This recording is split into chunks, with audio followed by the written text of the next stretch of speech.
And thank you so much for joining me on For Our Edification. This is the Higher Edification segment of the podcast. Now, if you join me for the first three guest interviews of season 7, that would be episodes 74, 75, and 76, you know that I've begun doing structured interviews versus the individualized interviews that I did in the first 6 seasons. And so for this episode, where I really thought about how this is a milestone year for a big career moment, and I actually do have a story to tell here, I'm going to talk about a moment of career transformation. And I'm going to follow the same line of question. I'm going to try not to make it weird with my answering my own questions here, but it helps. It actually helps us, just get into the groove of things. And then it also helps compare some of the great stories that you have heard already. And they have been some great stories from Melinda Van Fleet, Rory Verrett, my good friend, and Dave Delaney so far in this season. So 15 years ago, and I cannot believe that has been 15 years since I was the director of public relations at Southern University at New Orleans.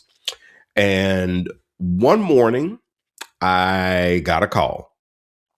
It was one of my colleagues from the Southern University system office. Now, for context, SUNO, as it is called, is one of 5 institutions within an HBCU, historically Black college university system. This system, the Southern University system, is the only HBCU system in the country. And the 5 institutions are, as I mentioned, SUNO. A lot of folks are familiar with Southern University, the Jaguars, the home of the Human Jukebox Marching Band. But then there's also Southern University of Shreveport, which is a 2-year college, the Southern University Law Center, and the Southern University Agricultural Extension. And so my colleague from the system office calls, and she starts the conversation by asking, "How much do you love your job?" My answer was, "I love my job. What's going on?" And she said, "In a few minutes, the governor, Bobby Jindal at the time, is going to do a press conference where he's going to talk about some of the bills being introduced in the upcoming regular session. One of them is a proposal to remove SUNO from the Southern University system, put it in the University of Louisiana system, and then merge it with the University of New Orleans." Now, if you know anything about the history of HBCUs, you know the writing is on the wall here, right? The writing was on the wall that essentially the plan in this quote unquote merger was to make SUNO University of New Orleans, which was the neighboring institution. And so I'm thinking to myself, okay, cool. Let's see what happens. And so from there, life got much more interesting, I'm sure, as you can imagine. Let me give you a little bit more context, though. SUNO was opened in 1959, and it had been open admission until 2010, and is the only public HBCU in New Orleans, one of 3 public, or one of a few public HBCUs in the state. And SUNO had a reputation, and the reputation at the time was, in the court of public opinion, was an institution that had challenges. I'll just put it that way. Distinct challenges, serious challenges in some parts. And SUNO was a commuter campus for the most part. And SUNO drew students from New Orleans, Black students from New Orleans, right? And so in doing this, New Orleans has an education system that has had just significant challenges for a really, really long time. But those challenges really started to catch up around the 70s, definitely in the 80s, and it just didn't get any better in the 90s. And so as SUNO is drawing students mostly from public schools in New Orleans, and they're mostly Black students who are coming from under-resourced communities, who are going to under-resourced high schools, you can only imagine how that translated into their experience at SUNO. And so SUNO had gained this reputation, as far as other people were concerned, as the university that would take just about anybody, as long as you had a pulse. But if you understand the history of HBCUs, you understand that it's not about, quote unquote, taking anybody. It is about providing access for people who would normally be locked out of a lot of higher education opportunities. And so you can only imagine that there have been, over the course of a year, lots of opinions about SUNO's reputation, about its effectiveness, and all of this good stuff. Well, here is where it just didn't get any kinder, especially with this bill being released. What came out is that SUNO's graduation rate at the time was 8%. And so this is the basis that folks use to say this merger has got to happen. That's what the legislators have started to say, and is what media outlets started to say as well. And in this story of career transformation, using my standard questions as, let's say, chapters of a story, let's go with the first chapter. And the first chapter in this story is the question of, we have those times when we've lost our footing in life. And what was that moment for you? I will ask my guests, and how did you respond to it? And for me, the moment was a column by the late Times-Picayune columnist James Gill. And his column was written January 26, 2011. I have never forgotten his column. Out of everything that he wrote in that column, these two parts are where I lost it. The first part was this, and this was the beginning of the column. Southern University in New Orleans was a failure from the beginning, which is good news considering that its express purpose was to keep Black students out of the LSU satellite 2 miles away, now known as UNO. But here's the other part that Gill wrote in the column that got me. Academically, it has always sucked. But that was inevitable since no admission standards were in place until this year, 2011 again.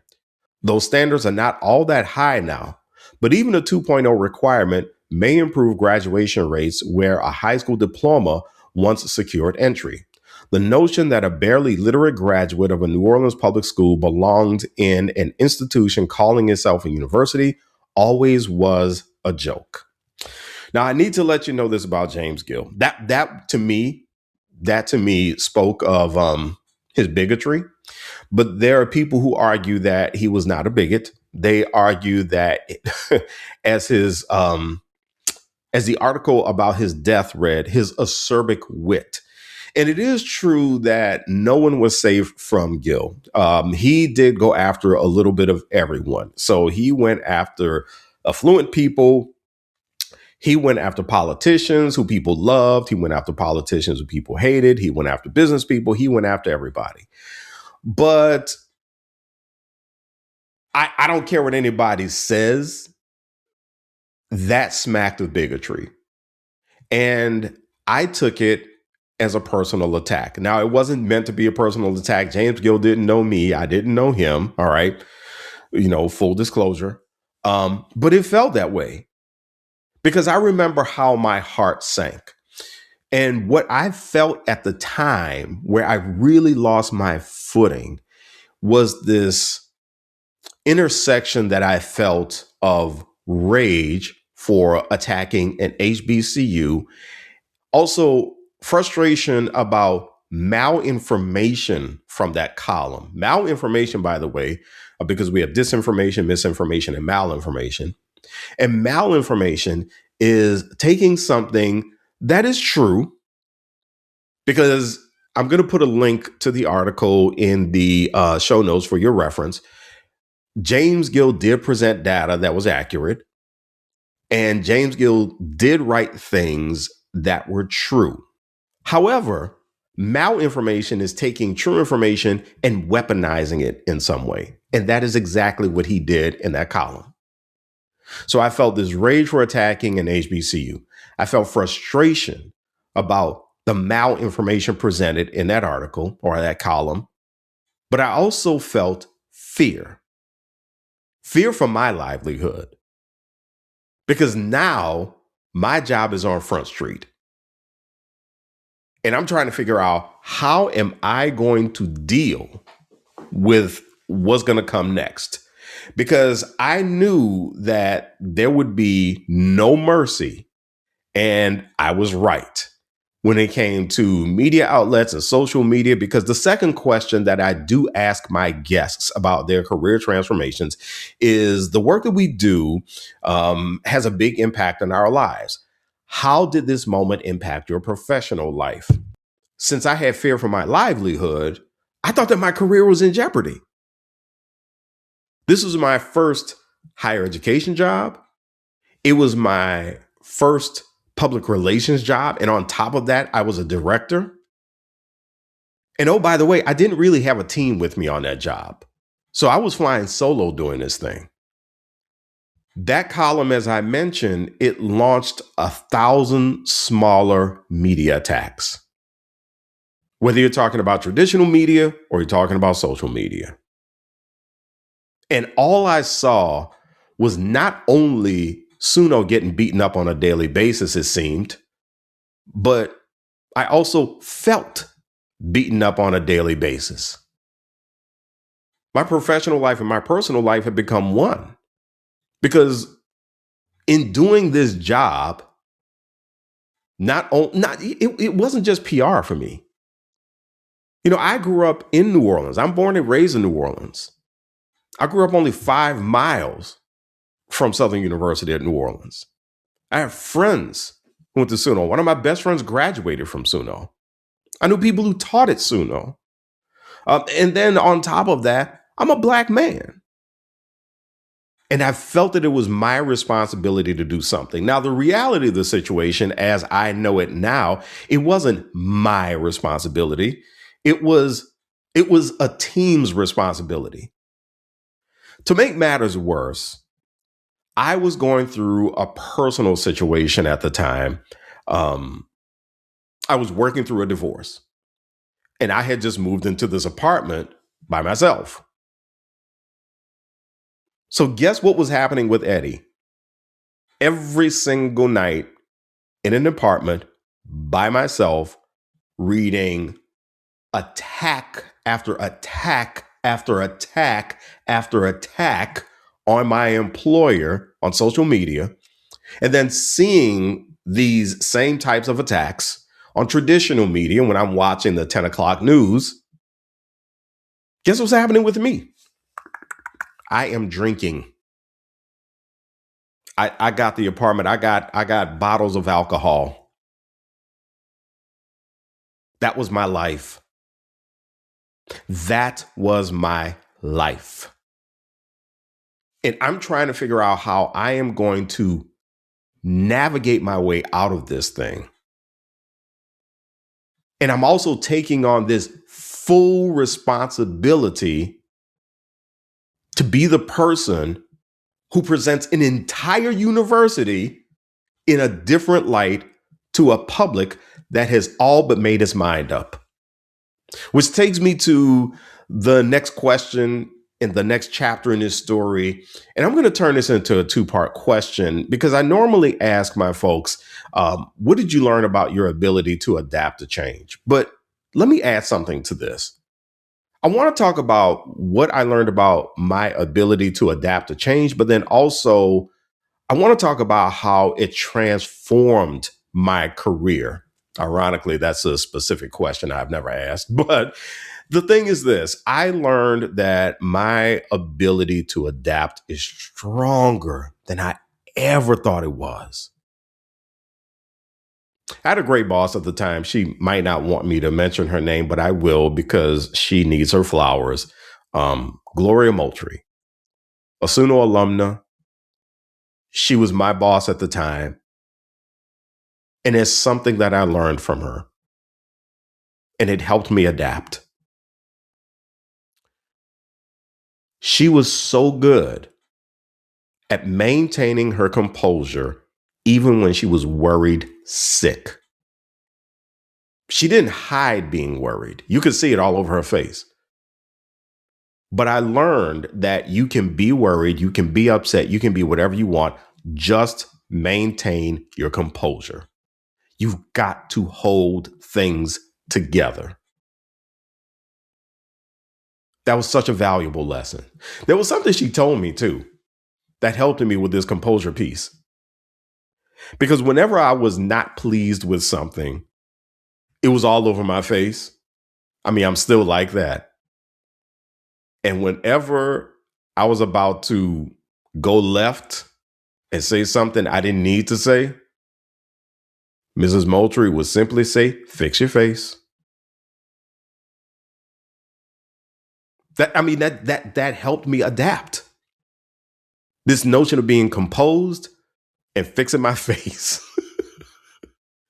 You know, this is where the higher edification part comes in. This is where the segment becomes true, because on a college campus, you're going to find support somewhere. This is one of the reasons I love working on a college campus.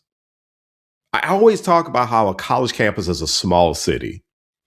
And what really helped this shift in my career was being in this place where I just knew I was going to run into that next cool colleague or even a concerned student. And let me tell you something, this is the difference maker also in working at an HBCU, because so many people at HBCUs, whether they are your colleagues or their students, they are like your favorite cousin.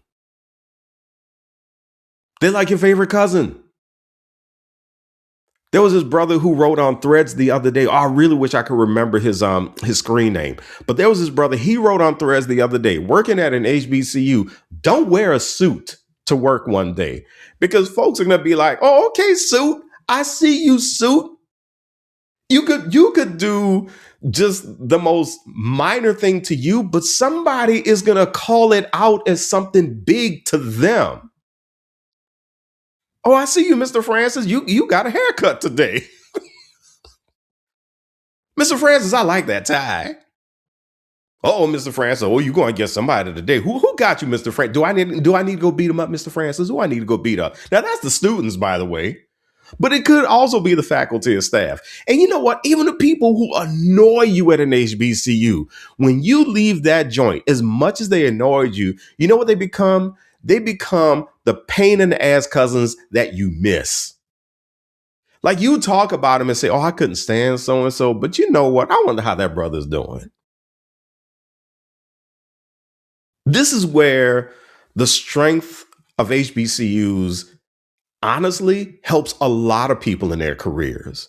That sense of community, that sense of culture and familiarity, but then this celebration of humanity that happens on an HBCU campus.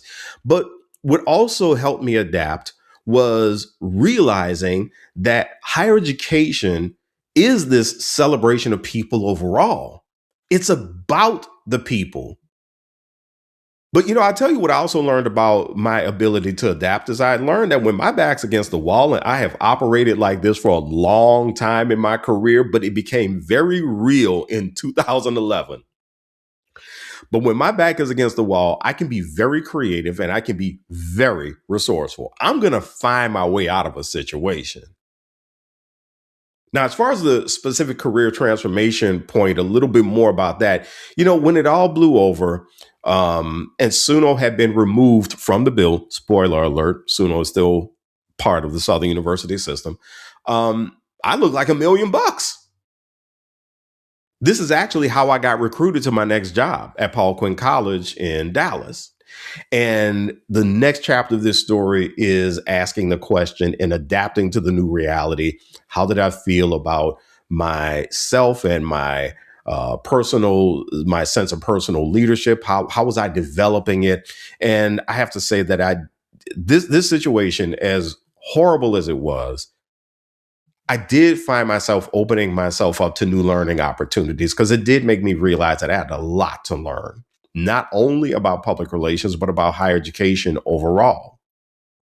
Opportunities did fall into my lap, but one of the big opportunities down the line where I was really open for learning that helped me a whole lot, especially it helped me become more of an advocate for HBCUs, was when I met Halima. I met Halima in September of 2012 at Paul Quinn College. And at the time, she was working on her dissertation.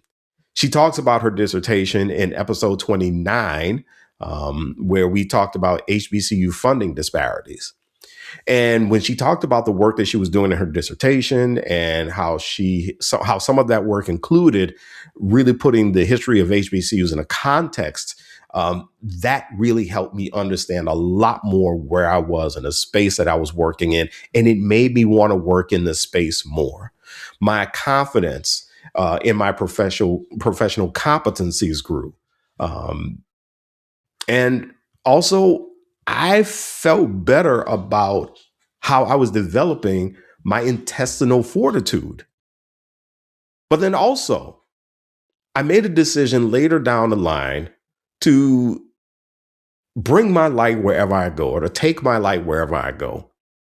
Because I realized that even though higher education is this place that is so much about people, it is also a place where people can be very cynical.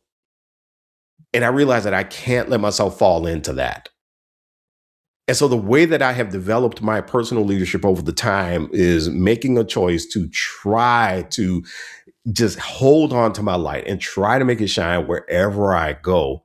But then realized that being competent and also having a great attitude gives other people hope, especially those who are trying to find their way in their lives and in their careers.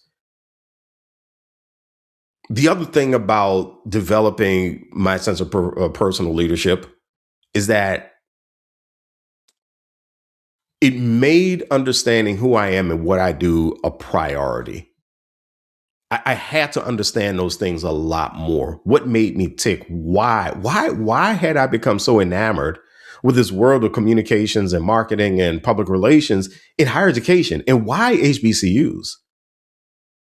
And so I really, really started to dive into that. And in diving into that, just considering what I had come to love and what I wanted to do with myself, I realized that people trust you a lot more when you help them understand what motivates you. And so the next chapter in this story is understanding how I invest in my personal growth and development. And this is what I ask people in these interviews about how they develop personal growth and development. Are there any specific tools or methods? And for me, there are three things that I can think about when it comes to investing in my personal growth and development. And the first thing is therapy. Hands down, therapy is it. I mean, that is the biggest thing for me. Just this constant investment in understanding myself and how I tick, understanding how my ADHD has really played into what's happened throughout my career and the decisions I've made and the behaviors that I've displayed. The second thing is communicating consistently with people I trust. The top of the list on this one, without a shadow of a doubt, is my wife, Halima. I mean, I trust her more than anybody else in this world. I have best friends who I trust, and I'll talk to them about things. My son is becoming a really good sounding board. So yeah, he's going to have to understand. He's going to be my therapist. He's going to be my second therapist. Well, my third therapist for the rest of my life. Stuck with me, kid. But then some of the other smaller things that I try to do to invest in my personal growth and development. I mean, yoga helps, walking helps, reading helps. Just a lot of different things. I know I said three, but there are a few different things. One of the things I would like to do more of, and I need to get better at this, is I need to invest more deeply in my spirituality. I am a spiritual person without a shadow of a doubt. I believe in a higher power. I'm a Christian, so I do believe in God. I do believe in Jesus. But I also want to continue to personally grow and develop by making sure that I continue to strengthen my faith. Uh, right now, my faith is being tested, is working. I do have faith in myself, but right now, as a business owner, I am going through a dry spell. It hurts. Boy, it does it hurt ever. But the investment in my spirituality is really helping.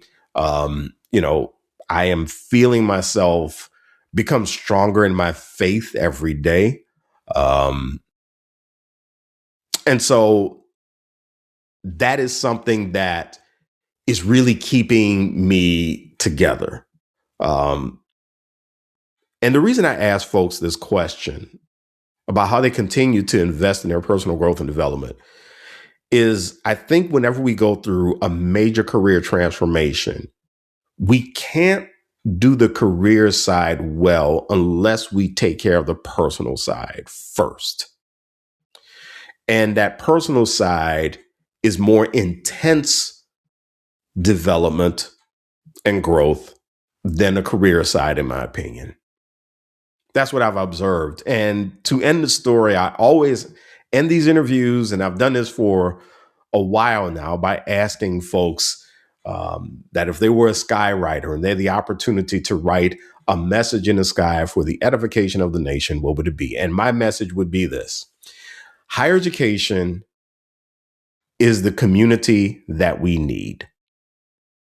Whether it is a national community as an industry, or the community within the community, the campus that's within a community. But overall, higher education is a community that we need. The greatest innovations that we have had have largely come out of higher education, things that you and I take for granted every single day. But specifically when it comes to HBCUs, there's a reason that HBCUs excel. Their alumni excel despite the lack of resources.